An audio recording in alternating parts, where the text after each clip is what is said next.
Assalamualaikum warahmatullahi wabarakatuh.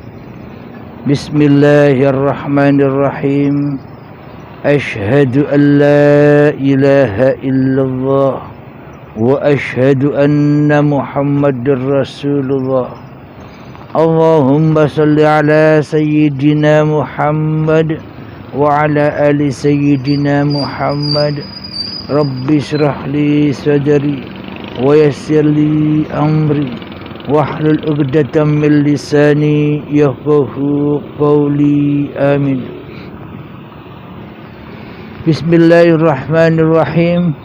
Salam hormatku, salam takzimku buat para sahabat-sahabat tercintaku, baik yang ada di dalam ataupun yang ada di luar negeri dan dimanapun. Semoga kita semua senantiasa di dalam lindungan Allah Subhanahu wa ta'ala.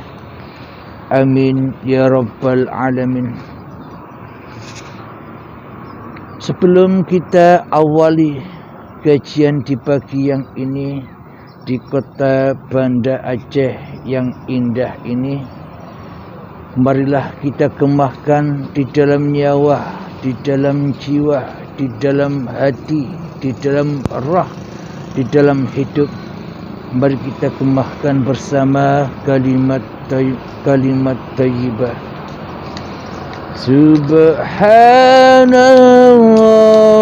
walhamdulillah wa la ilaha illallah wallahu akbar wa la haula wa la quwwata illa billahil aliyyil azim.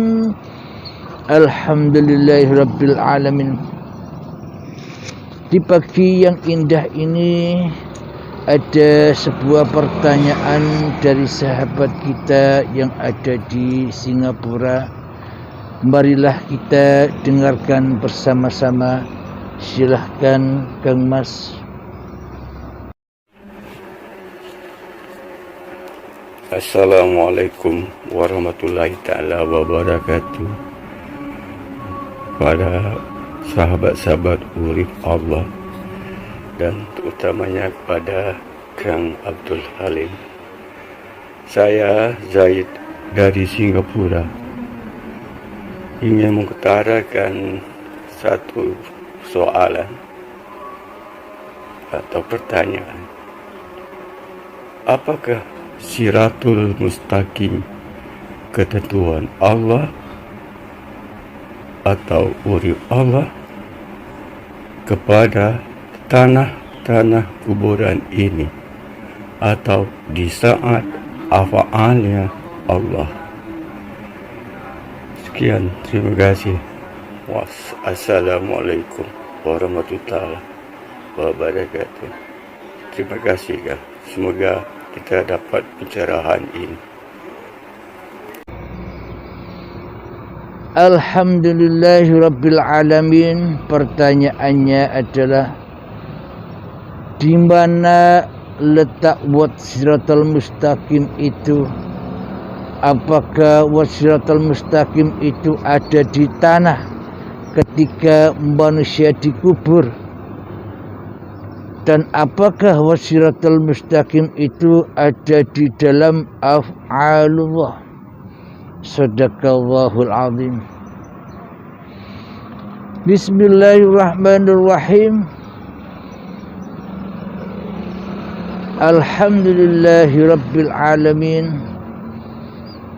Maha puji Allah seru sekalian alam.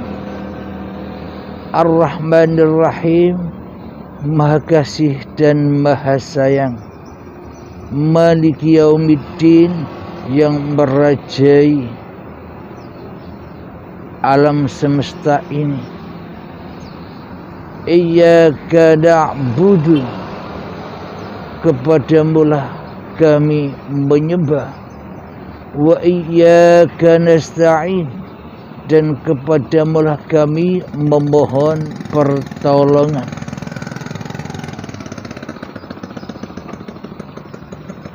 Ihdinas siratal mustaqim, menyembah dan pertolongan yang bagaimana yang dimaksud? Yang dimaksud Allah menyembah, dan yang dimaksud pertolongan dari Allah itu yang bagaimana? Apakah saat di dunia ini ataukah saat nanti bila sudah ada di akhirat, ataukah nanti bila sudah ada di dalam tanah? Ihdinas siratal mustaqim, tunjukilah aku ke jalan yang lurus. Jalan lurus yang mana? Kita minta petunjuk Allah, jalan lurus yang mana? Apakah jalan lurus jalan-jalan seperti jalan yang dohir ini? Apa lurusnya jalan seperti lurusnya jalan tol ini? Apakah lurusnya jalan ketika kita berjalan ke masjid-masjid? Apakah lurusnya jalan ketika kita mengamalkan amal-amal ibadah, sholat, salawatan, tahajud, duha, menghafal Al-Quran, dan sebagainya? Apakah itu jalan-jalan yang lurus? Semua itu jalan lurus ala manusia. Semua itu jalan lurus ala zahiriyah. Semua itu jalan yang lurus ala syariat menurut versi manusianya. Salat itulah jalan yang lurus versi manusianya. Ibadah-ibadah yang kita lakukan itulah jalan-jalan yang lurus menurut versi manusianya. Ketika kita beramal soleh, berderma, bersedekah, tahajudan, salawatan, zikiran, itulah juga termasuk jalan-jalan yang lurus versi manusianya. Lalu yang dimaksud ihdinas siratal mustaqim itu jalan yang lurus yang bagaimana? Ihdinas siratal mustaqim, yakni jalan lurus yang siratal ladzina an'amta alaihim, yakni jalan yang lurus itu jalan-jalan mereka yang telah engkau beri nikmat. Siapakah yang sudah mereka yang Allah beri nikmat? Ya ahli-ahli surga. Nikmat di sisi Allah itulah surga. Jadi jalan yang lurus itu adalah bagi orang-orang yang sudah diberi nikmat. Jadi nikmatnya ya nikmat surga. Nikmatnya di sisi Allah, bukan nikmat-nikmatnya dunia. Jalan lurus itu yakni jalannya hati menuju Allah. Siratal ladzina an'amta alaihim, yakni seperti jalan mereka yang telah engkau beri nikmat, seperti jalan mereka para hamba-hamba Allah yang sudah masuk di dalam surganya Allah. Ghairil maghdubi alaihim waladdallin, amin. Bukan jalan mereka yang engkau murkai dan yang tersesat. Maknanya bukan jalan mereka yang tidak masuk ke dalam kenikmatan Allah. Maknanya jalan yang dimurkai Allah, jalan yang disesatkan Allah adalah manusia yang masih berjalan di dalam siratal mustaqim, hawa nafsunya sendiri di dalam kehidupan ini.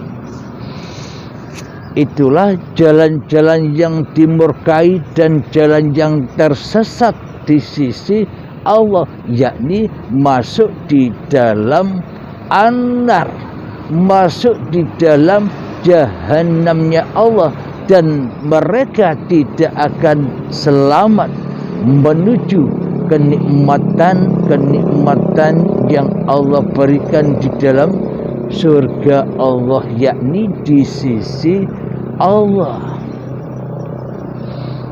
Jadi jalan yang lurus itu adalah ketika saat kita di dunia ini kita menghamba kepada Allah atau tidak.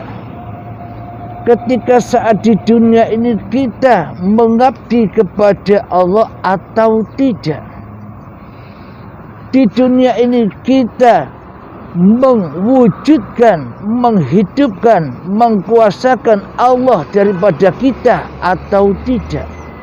Yang jadi Tuhan di dalam hati kita masih diri kita sendiri ataukah Allah? Itulah bisa diketahui kita ini berada di dalam jalan yang lurus ataukah kita masuk di dalam jalan yang dimurkai dan yang tersesat. Kita bisa membaca hati kita sendiri. Kita ini berada di jalan lurusnya Allah, apa kita berada di dalam jalan lurusnya, lurus kepada hawa nafsune dewe-dewe. Apa tanda-tandanya ahli surga itu? Apa tanda-tandanya orang-orang yang diselamatkan oleh Allah dari jalan yang sesat itu? Yakni jalan yang lurus itu hati yang sudah lillahi ta'ala, hati yang sudah kembali kepada sang penciptanya, hati yang sudah tak menjadi Tuhan lagi di hatinya. Inilah orang-orang yang diberi nikmat. Inilah orang-orang yang sudah menggapai jalan lurusnya kepada Tuhan yang menciptakan dirinya. Jadi jalan yang lurus itu bukan jalan-jalan dohiriyah. Jalannya hati, bertemunya hati kepada sang pencipta diri manusianya. Itulah jalan keselamatan. Itulah jalan yang lurus. Yang dimaksud ihdinas siratal mustaqim. Jalan tempat kita untuk kembali kepada Allah, melewati jalan di mana kita diciptakan dahulu. Kita diciptakan dari ketiadaan lalu diadakan. Kita diciptakan dari kegoiban lalu diwujudkan. Kita diciptakan dari keremangan, ketidaknyataan lalu dinyatakan. Jadi tempat kembali kita kembali kepada kegoiban. Kembali jalan lurusnya hati kita kembali kepada ketiadaan. Kembalinya jalan lurus kita kembali kepada keadaman, yakni di dalam surga. Di manakah surganya badan? Selama ini kan kita sukanya digembar-gemborkan surga-surga ala badaniyah. Selama ini kan kita ditipu-tipu oleh iblis dan setan serta hawa nafsu kita serta dajjal yang sudah memfitnah diri kita kepada Allah. Kita kan diiming-iming atau kita diberi harapan-harapan bahwa surga itu surga ala dohir, surga ala syariat, surga ala badaniyah, surga ala dunia, yakni digambar-gambarkan surga itu nanti tempat tinggal yang indah, kebun-kebun yang indah, rumah dari intan permata, mobil kendaraan yang mewah, makanan yang serba enak-enak, hidup bersama pasangan-pasangannya. Lalu apa bedanya seperti hidup di dunia ini? Sedangkan Allah berfirman bahwa surga atau neraka itu tidak pernah terbesit di hati manusia untuk membayang-bayangkan.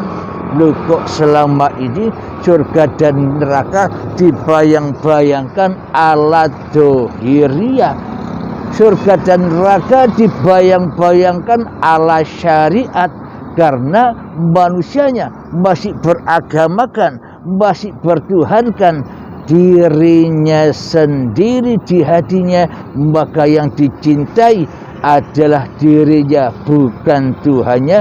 Maka angan-angannya, maka bayangannya pasti menurut apa yang diangan-angankannya di hatinya. Jadi digambarkanlah surga dan neraka itu. Surga digambar-gambarkan nikmatnya, nikmat badan. Apakah mungkin surga seperti di dunia ini? Apakah mungkin penampilan surga seperti penampilan dunia ini? Apakah mungkin kenikmatan surga itu nikmatnya dunia ini? Bila kita sakit, ketika kita sakit makan tidak enak, meskipun dikasih makan yang serba paling enak, ya rasanya ya tidak enak. Bila kita sakit diberi minuman yang enak pun, yang nikmat pun, ya tidak terasa nikmat. Kenapa? Karena kita sakit. Jadi surga tidak layak bagi orang yang sakit, apalagi sakit jiwanya, apalagi sakit imannya, apalagi sakit takwanya, yakni selalu mensekutukan Allah di dalam hatinya dengan dirinya sendiri di hatinya. Selama ini neraka dibayang-bayangkan di dalamnya siksa-siksanya badan-badan manusia.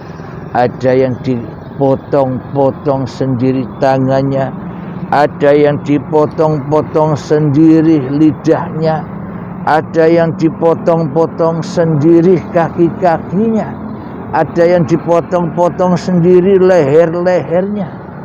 Itulah siksaan-siksaan menurut anggapan bayangan-bayangan manusia yang belum sampai ke dalam jalan yang lurus. Bayangan-bayangannya yang disembah di dalamnya bukan Allah, tapi masih bayangan hawa nafsunya sendiri, sehingga dibayang-bayangkanlah sholat seperti hawa nafsunya, sehingga dibayang-bayangkanlah ibadah dengan hawa nafsunya, sehingga dibayang-bayangkanlah ketaatan dengan hawa nafsunya, sehingga dibayang-bayangkanlah jalan yang lurus itu ihdinas siratal mustaqim, what siratal mustaqim, dengan sesuai apa yang dibayang-bayangkannya. Maka disesuaikanlah surga itu sesuai bayang-bayang manusianya. Padahal surga dan neraka tak satu pun manusia bisa melihatnya, bahkan mendengar saja tidak, membayangkan saja tidak. Hanya Allah lah yang mengetahui surga dan neraka itu. Alhamdulillahirabbil alamin. Lalu bila hanya Allah yang mengetahui kedudukan surga dan kedudukan neraka, apa maknanya? Allah itu bukan babakan lahiriah, Allah itu bukan babakan syariat, Allah itu bukan babakan badaniah, akan tetapi Allah adalah babakan. Allah tidak memandang rupa dan hartamu, Allah tidak memandang ilmu dan amalmu, Allah tidak memandang nasab kemuliaanmu di sisi manusia. Allah tidak memandang kebesaranmu di sisi manusia, kehormatanmu di sisi manusia. Allah tidak memandang kemuliaanmu di sisi manusia. Allah hanya memandang hatimu.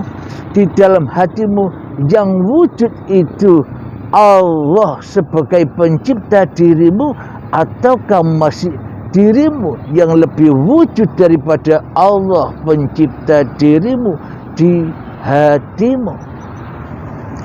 Ini silakan kita cek bersama-sama.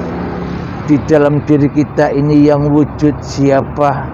Di dalam diri kita ini yang jadi Tuhan siapa? Di dalam diri kita ini yang hidup siapa? Kita sendiri yang bisa menilai diri kita sendiri. Karena selama ini kenapa kita tidak bisa menilai diri kita sendiri?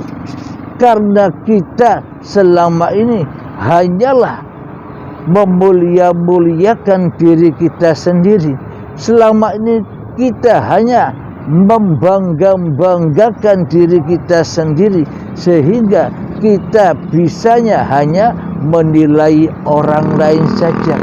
Kita bisanya hanya menjelek-jelekkan orang lain saja. Kita bisanya hanyalah mengkufur-kufurkan orang lain saja. Kita bisanya hanyalah menjatuhkan martabat-martabat orang lain saja, ketimbang kita menjatuhkan martabat kita sendiri di sisi Allah. Jadi Allah itu babakan hati. Jadi Allah itu babakan jiwa. Jadi Allah itu babakan nyawa. Jadi Allah itu babakan roh. Jadi Allah itu babakan hidup.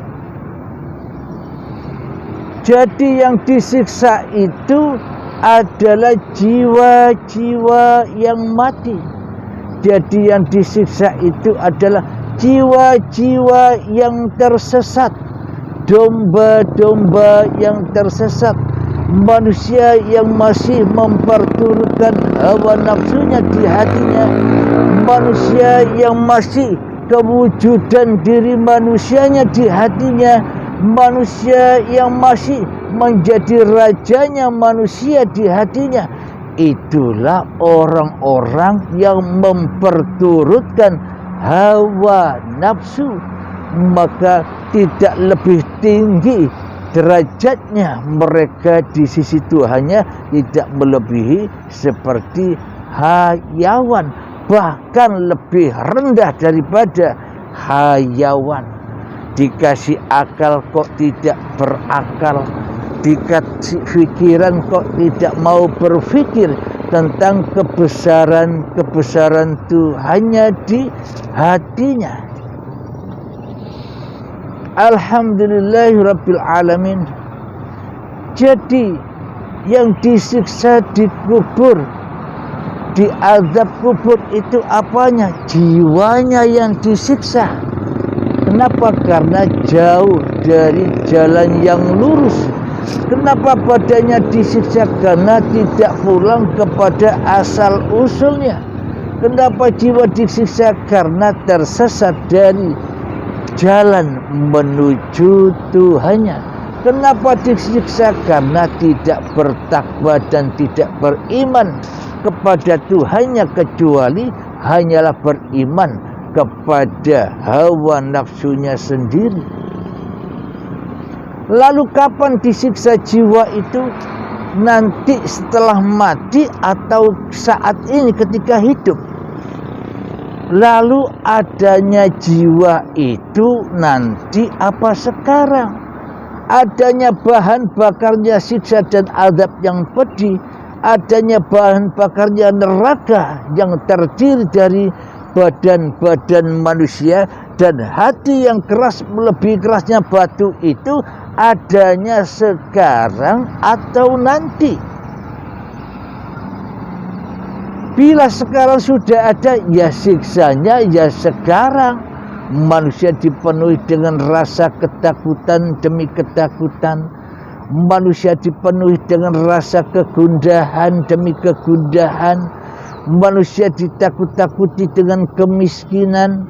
Manusia ditakut-takuti dengan kekurangan. Manusia ditakut-takuti dengan wabah-wabah yang menakutkan. Manusia ditakut-takuti dengan kematian, penyakit dan sebagainya. Kenapa? Karena jiwanya belum meniti ihdinas siratal mustaqim. Karena jiwanya tidak berada di dalam rel ihdinas siratal mustaqim. Hatinya masih tergelincir dari Tuhannya. Hatinya masih mempertuhankan hawa nafsunya di hatinya. Maka ia disiksa terus detik demi detik. Disiksa oleh apa yang dicintainya di dalam hatinya. Dikira kita selama ini tidak disiksa dengan apa-apa yang kita inginkan. Dikira kita tidak disiksa dengan apa-apa yang sudah kita cintai di dalam hati kita. Kita disiksa dengan hidup kita sendiri karena kita cinta kepada hidup kita sendiri. Karena kita menyangka seolah-olah hidup ini hidup milik kita sendiri. Selama ini kita disiksa oleh badan-badan kita sendiri karena kita merasa bahwa badan ini milik kita sendiri. Kita disiksa dengan sholat ibadah kita sendiri selama ini. Kenapa? Karena kita merasa pelaku sebagai pelaku yang ada di dalamnya, yang banyak memajaki, yang banyak imbal balik, yang banyak perdagangan di dalam sholat-sholat, ibadah-ibadah yang kita lakukan, yang mana tidak lillahi ta'ala. Disiksa terus kita di dalamnya karena kita mengharap di dalamnya sebuah sesuatu, mengharap pahala, mengharap surga, mengharap cita-cita terkabul, mengharap kebanggaan, mengharap kemuliaan di sisi manusia. Karena yang dipertuhankan selama ini bukan Allah, tapi kita masih mempertuhankan diri kita sendiri dan mempertuhankan manusia daripada Allah. Inilah cinta-cinta sesama jenis. Inilah hubungan-hubungan sesama jenis. Inilah hubungan-hubungan yang dilarang oleh Allah Subhanahu wa ta'ala. Dimisalkan kaumnya Nabi Lut, yakni cinta dengan sejenisnya. Laki-laki cinta kepada laki-laki, itu syariatnya. Perempuan cinta kepada perempuan, itu syariatnya. Akan tetapi hakikatnya manusia cinta kepada sejenisnya, yakni cinta kepada sama-sama ciptaannya. Tidak cinta kepada yang menciptakan, akan tetapi cintanya hanya kepada ciptaan. Jadi yang dicintai oleh kita semua selama ini sama-sama ciptaan Allah yang lebih dicintai daripada cinta kepada yang menciptakan makhluk-makhluknya itu. Jadi selama ini kita sudah masuk di dalam golongan umatnya Nabi Lut yang cinta kepada sejenisnya, tapi kita tidak terasa. Kenapa? Karena kita belum berada di dalam jalan yang lurus. Namun bila kita sudah berada di rel jalan yang lurus, maka semua kegoiban itu, semua permata-permata yang ada di dalam pemaparan-pemaparan uripi Allah akan muncul satu persatu, akan terburai, akan kelihatan semua permata-permata yang ada di dalam pemaparan uripe Allah bagi manusia yang sudah berbaiat, bagi manusia yang bisa mati sebelum mati, bagi manusia yang sudah ridho dengan rela dan ridho sepenuhnya kembali kepada Tuhannya. Jadi yang merasakan nikmat itu ya jiwa.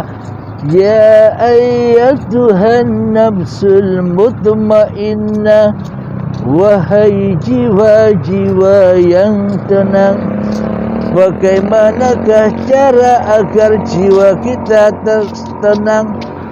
Maka irji'i ila rabbiki radiyatan mardiyah, maka kembalikanlah hidup dan badan ini kepada yang berhak, maka itulah jalan ketenangan. Fadkhuli fi ibadi, maka setelah kita kembalikan bahwa hidup dan badan ini milik Allah, itulah yang dikatakan wat siratal mustaqim, jalan yang lurus ketemu dengan Tuhannya. Bila kita sudah meniti wat siratal mustaqim dan sampai kepada Allah, fadkhuli fi ibadi, masuklah kalian ke dalam hamba-hambaku yang mengabdi. Karena di dalam hati kita sudah tak ada manusianya lagi kecuali lillahi ta'ala. Wadkhuli jannati, dan masuklah kalian ke dalam surgaku. Jadi surga itu bukan isi dengan kenikmatan-kenikmatan yang selama ini kita bayang-bayangkan. Akan tetapi surga itu isinya adalah keridhaan hati kita kepada Allah. Allah pun ridho kepada kita. Bila kita tidak ridho kepada Allah, bagaimana mungkin kita mendapatkan ridho dari Allah?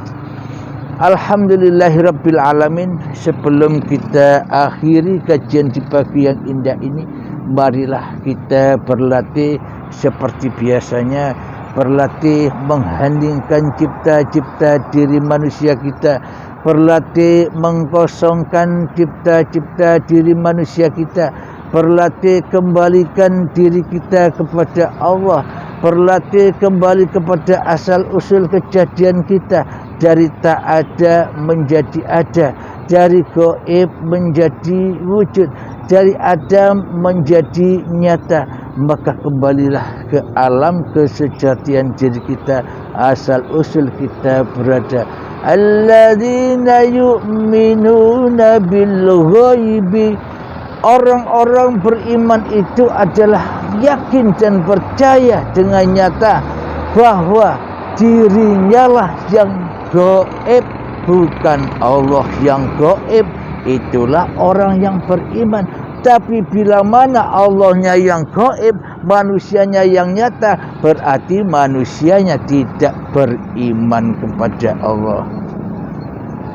Marilah kita berlatih 3 menit saja seperti biasanya. Semoga Allah memudahkan perjalanan kita, memudahkan kita mendudukkan di dalam wat siratal mustaqimnya. Al-Fatihah, langsung silakan latihan.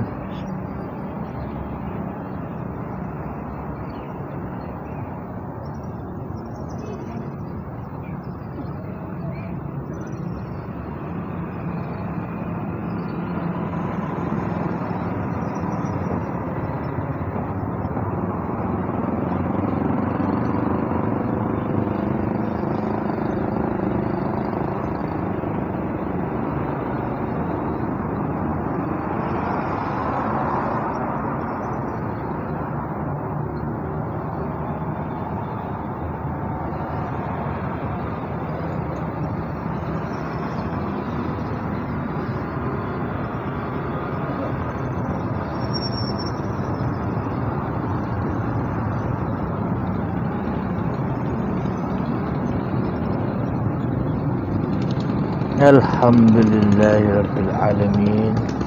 Jadi langgengkanlah selalu latihan sendiri-sendiri ya. Jadi saat duduk latihan sebentar, saat berdiri latihan sebentar, saat makan latihan sebentar, saat sholat latihan sebentar sebelum melakukannya, saat ibadah belajar sebentar. Jadi pokoknya setiap tindak tanduk kita belajar dan belajar mentiadakan diri kita di dalamnya. Belajar terus hingga waktu yang ditentukan, belajar terus hingga ajal tiba. Belajar dan belajarlah terus, karena belajar itu sejak kita lahir sampai kita mati wajib belajar terus. Alhamdulillahirabbil alamin. Marilah kita kemahkan salawat zalimin daf'ul bala agar kita dimudahkan untuk menghindari balak-balaknya hati, zalim-zalimnya hati.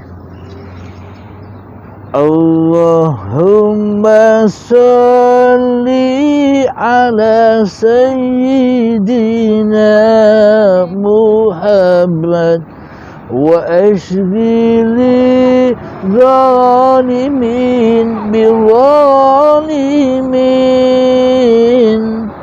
Allahumma salli ala sayyidina Muhammad wa ashghili zalimin bizalimin wa akhrijna min bainihim salimin wa ala alihi wa sahbihi ajma'in. Alhamdulillahirabbil alamin. Allahumma ya qadiyal hajat, Allahumma ya mujibad da'awat, Allahumma ya rafi'ad darajat, Allahumma ya muhillal muskilat, Allahumma ya syafiyal amrat, Allahumma ya kafiyal muhimmat, Allahumma ya dafi'al baliyat, Allahumma akhtim lana bil iman, Allahumma akhtim lana bil islam. Rabbana atina fid dunya hasanah wa fil akhirati hasanah wa qina azaban nar. Sallallahu ala sayyidina Muhammad wa ala alihi wa sahbihi wa sallam. Walhamdulillahi rabbil alamin. Akhirul kalam. Assalamualaikum warahmatullahi wabarakatuh.